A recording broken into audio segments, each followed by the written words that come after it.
Biishopu Sheldon Mwesigwa agambire bahamukoro go kwakira abeji ba senior yo kubanza na senior ya gatanu abishomero rya MBARARA High School.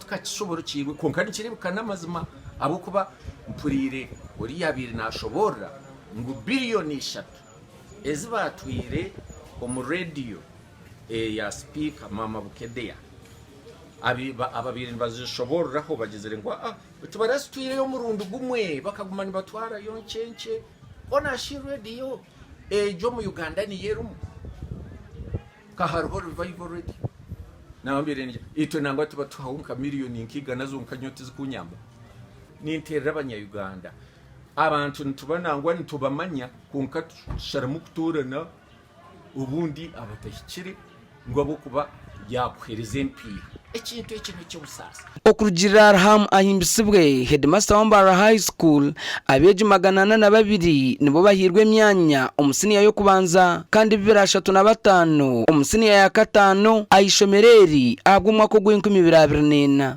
We are so glad and thank Almighty God that the MBARARA School is progressing but to meet not only sufficient numbers but numbers with quality praise.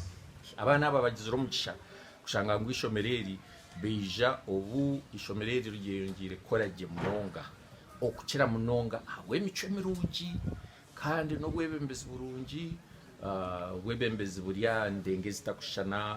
Reverend Kanoni Edison Abasa omuhandichi w'obureberezi bwa Ankore ahijira bejo kweharo kuzombekorwa bibi baba nibenda kuba bo mugasho omyaka yabo ya bukuru. Senior ones, listen to me very carefully. Don't just run after, stories that you hear from these other continuing students.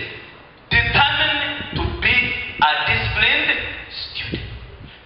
We are all here, like senior ones. Some of you came with entered MBARARA school with 4s, 5s, 6s. That means you are at different levels in as far as your mental capacity is concerned.